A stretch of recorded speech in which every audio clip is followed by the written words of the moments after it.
오늘 말씀은 어제 우리가 다니엘이 이, 환상을 보았던 것에 대한 해석에 대한 그런 말씀입니다. 어제 그 다니엘이 그 8장에서 보았던 그 환상은 순양과 순염소에 대한 그러한 환상이었습니다. 이 순양과 순염소, 이 다니엘서에서는 짐승으로서 많이 이것을 비유하는데 이 짐승의 그러한 것은 뭐 짐승으로서의 그러한 의미라기보다는 왕과 나라에 대한 것이 바로 이 짐승에 대한 비유입니다. 순양과 순염소, 순양의 나라에 대한 것이고 순염소의 나라에 대한 겁니다. 근데 이 순양과 순염소라고 하는 것은 이 본질적으로 이 세상의 그러한 나라는 겉으로 보기에는 인간의 나라요, 또한 이성적이고 합리적인 것으로 보이지만 또 이 피상성을 드러내 놓게 되면 그 안에는 또 약육강식의 세계, 또 이 비참함과 죄악의 그러한 부분이 그런 것들이 얼룩져 있다라는 것을 사실 이 짐승이라고 하는 그 비유를 통하여서 다니엘서는 우리에게 말씀하고 있습니다. 어제는 이 순양이라고 하는 것은 어제 말씀드렸던 것과 같이 메데와 바사 왕국을 의미합니다. 그리고 순염소는 알렉산더의 그 헬라를 의미한다라는 것을 같이 나누었습니다. 그리고 그 순염소의 현저한 뿔이 의미하는 것은 바로 알렉산더, 우리가 보통 이 헬라의 그 그리스의 그러한 대왕으로서 인도까지 이르는 큰 나라를 이루었던 그 왕을 의미하는 것이고, 그가 그 바벨론에서 이 바벨론 그 성읍에서 죽임을 당하고 나서 네 개의 나라로 나누어지는 것까지 우리가 말씀을 보았습니다. 그리고 오늘은 그 이후의 말씀을 나누게 될 텐데, 이게 보게 되면 그 시대 다니엘이 살았던 그 시대의 사람들은 이 다니엘이 이야기하는 것을 들었을 때에 이게 도대체 무슨 소린가라고 생각을 했을 것입니다. 그러나 이 일들이 지금 벌어지고 있는 게 지금 뭐 다니엘이 살고 있는 지금 상황에서도 지금 이루어지고 있고요. 다니엘 사후에 한 400년 정도가 지난 후의 역사에서도 지금 이루어져 가고 있는 그러한 사건인데, 이것을 살고 있는 그 사람들에게는 이것이 바로 이것을 의미하는 것이구나라는 것을 깨닫게 하시는 게 바로 이 말씀이죠.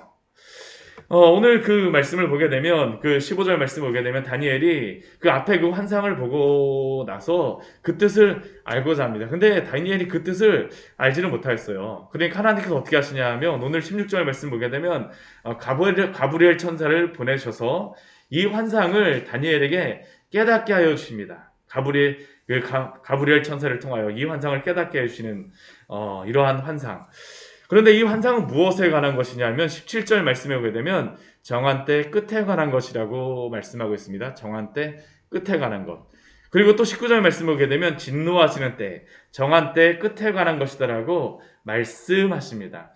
이것은 우리가 그 다니엘서의 말씀을 보게 되면 좀 헷갈리는 게 뭐냐면, 이게 말세에 대한 게 아닌가라고 그렇게 생각이 되어지기도 합니다. 정한 때 끝이니까. 근데 우리가 성경 말씀을 보면서 이 정한 때 끝이라고 하는 의미가 이 마지막 때에 대한 것을 분명히 내포하고 있습니다.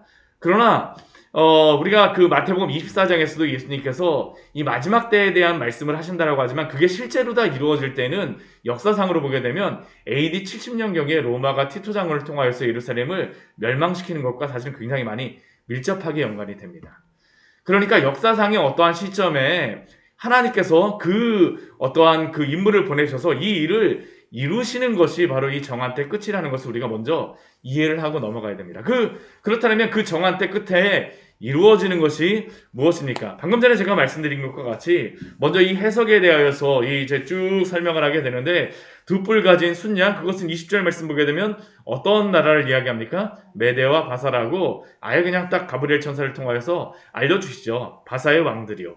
그리고 그 다음에 나타나는 나라는 털이 많은 순년소는 곧 헬라 왕이요. 이 시대에 헬라 왕 하게 되면 다니엘 때에는 사실 그렇게 크게 뭐 생각하지 않았던 그러한 나라라고 할 수 있습니다. 근데 하나님께서 다니엘을 통해서 400년 후에 이러한 한 200년, 300년 후에 있을 일을 지금 이야기해 주시는 것이죠. 이 순념소가 곧 헬라 왕이 일어날 것인데, 헬라라는 나라가 그리스가 일어날 것인데, 그 사이에서 큰 뿔이 일어날 것이고, 그 큰 뿔은 첫째 왕이라고 이야기합니다. 그 첫째 왕이 누구겠습니까? 알렉산더 대왕을 이야기하는 겁니다. 알렉산더를 이야기하죠. 그리고 알렉산더가 죽고 난 이후에 그 다음에 22절 말씀 보게 되면 네 뿔이 나타났다라고 말씀하고 있습니다. 이것은 알렉산더 사후에 4명의 그의 장군들이 일어난다라는 것을 의미하는 겁니다. 역사상으로 보게 되면 이 나라들은 그리스 지역의 카산드라, 소아시아 지역의 그 리시마쿠스, 그리고 시리아 지역에는 셀류쿠스, 그리고 또 이집트 지역에는 프톨레미 왕조가 이렇게 들어서게 됩니다. 나중에는 그런데 보면 이 위에 있었던 그런 왕조들은 뭐 흐지부지 되면서 이렇게 망하게 되고요. 이 셀류쿠스하고 그리고 또 이 프톨레미 왕조, 이 프톨레미 왕조는 무엇이 되냐면 이집트의 애굽이 되어져 버립니다. 이집트로 가버리게 되면 이 사람들이 이집트 몇 대 왕조 뭐 이렇게 얘기하는데 그냥 그 마지막 그 이집트의 그러한 왕조를 건설하게 되는 게 바로 이 프톨레미 그 왕조의 그러한 모습입니다. 그리고 이 셀류쿠스, 이 시리아 지역에 생겼던 이 셀류쿠스에서 누가 나오게 되냐 하면 한 왕이 나타난다라고 이야기하는데 우리 23절 말씀에 보게 되면 이 네다나 마지막 때에 반역자들이 가득할 즈음에 한 왕이 일어난다라고 말씀하는데 이 왕이 누구냐 하면 바로 이 셀류쿠스 왕조의 그 안티오쿠스 4세를 의미하는 겁니다. 안티오쿠스 4세를 의미합니다. 이 안티오쿠스 4세는 어제도 잠깐 말씀드리다가 이것을 말았었는데요. 그는 사실은 원래는 왕이 될 사람은 아니었습니다. 그의 형이 있었습니다. 셀류쿠스 4세가 원래 왕이었었는데 그의 형이 일찍 좀 죽음을 당하게 되고 그 셀류쿠스 4세의 아들이 그 왕이 되는데 어리다 보니까 누가 그를 대신하여 그 섭정을 행하게 되냐면 안티오쿠스 4세가 섭정을 합니다. 그때는 왕이 아니었었죠.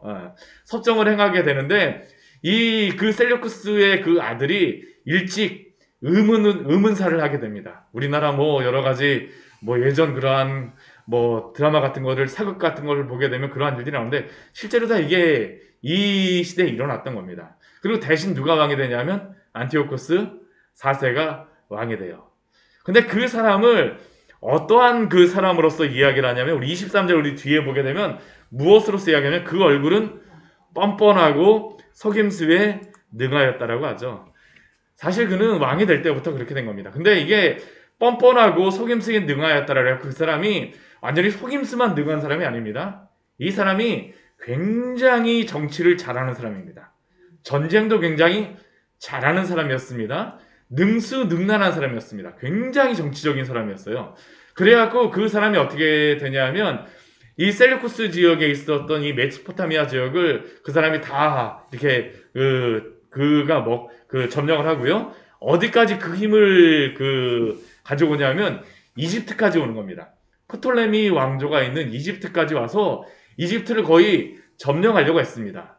근데 이 이집트의 프톨레미 왕조가 그때 어떻게 하냐 하면 자신들의 힘으로는 이 안티오쿠스 4세에게 감당이 안 되니까 그 로마에게 사신을 보냅니다. 그때 로마가 그 시대에 가장 강력한 나라는 어떤 나라냐면 이 로마라고 하는 나라입니다. 그리고 이 로마를 안티오쿠스 4세로도 두려워했습니다. 이 안티오쿠스 4세가 어린 시절에 로마에 붙잡혀가고 거기서 포로 비슷하게 거기에 있었어요. 그러면서 로마가 얼마나 강력한 나라인가를 보고서 오게 됩니다. 이 로마의 그러한 선진 문물이라든가 그런 것들을 가져와갖고 그가 이렇게 여러 가지 것들을 승리를 했다라고 할 수 있죠. 근데 그 프톨레미가 이집트가 로마에게 그 도움을 청해갖고 로마에서 군대가 오고 이 해군을 보내고요. 또 한편에서는 또 장군을 한 명을 보내게 되는데 이 장군을 보냈을 때 이 가이우스 라에나스라고 하는 그러한 장군을 보내게 되는데 이 가이우스 장군이 어떻게 하냐면 이 안티오쿠스 4세에게 거기서 물러나라고 이야기를 합니다. 그냥 가라. 근데 이 안티오쿠스 4세가 어떻게 할까요? 듣질 않아요. 굉장히 능수능란하다 보니까 뭐 찌른다리 하고 잘 찔리지도 않는 사람입니다. 그러니까 이렇게 이야기했을 때 잠시만 생각할 기회를 달라. 시간을 벌기 위하였습니다.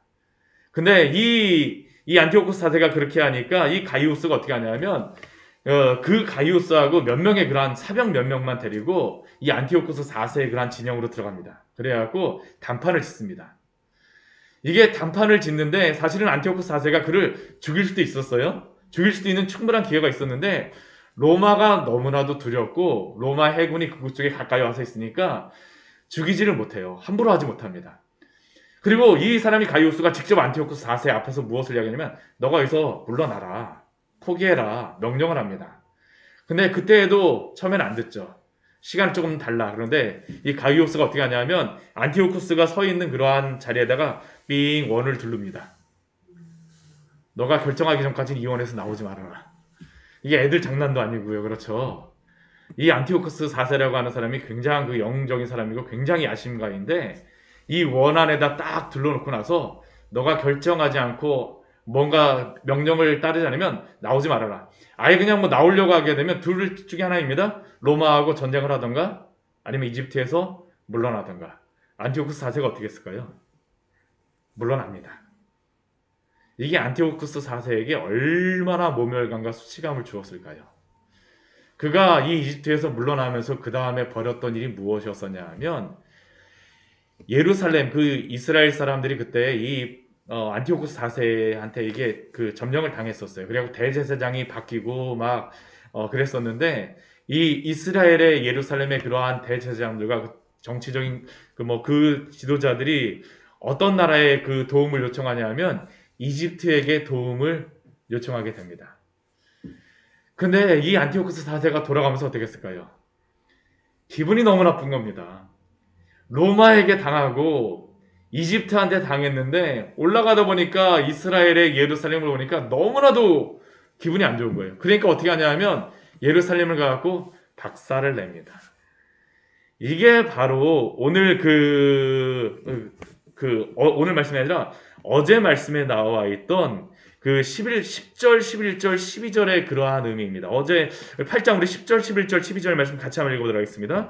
그것이 하늘 군대에 미칠 만큼 커져서 그 군대의 별들 중에 몇을 땅에 떨어뜨리고 그것들을 짓밟고 또 스스로 높아져서 군대의 주제를 대적하며 그에게 매일 드리는 제사를 없애버렸고 그의 성소를 헐었으며 그의 억으로 말미암아 백성이 매일 드리는 제사가 넘긴 바 되었고 그것이 또 진리를 땅에 던지며 자의로 행하여 형통하였더라.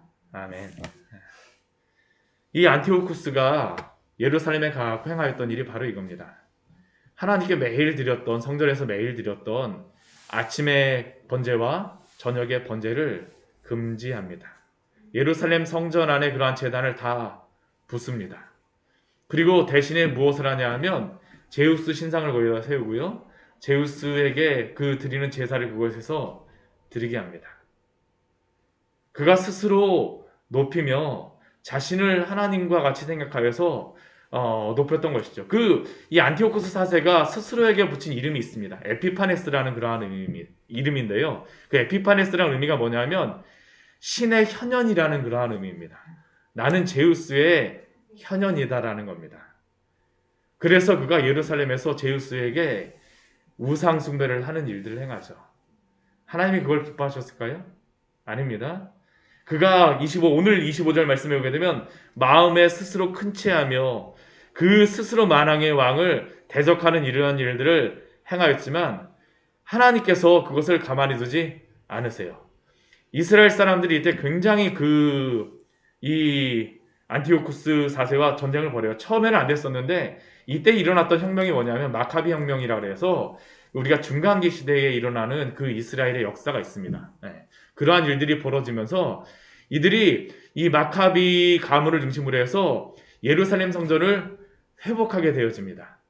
그리고 그 회복하고 전쟁에 승리하게 되자 이 안티오쿠스 4세가 화병이 나갖고 죽게 되어서요. 마음이 너무나도 상합니다. 너무나도 마음이 상해서 그가 스트레스를 받은 것이죠. 오늘로 다 치게 되면. 그래서 그가 죽임을 당하게 됩니다. 그래서 오늘 말씀에 오게 되면 25절 말씀에 오면 무엇이라고 이야기하냐면 그가 사람의 손으로 말미암지 아니하고 깨졌다라고 말씀하고 있죠. 25절.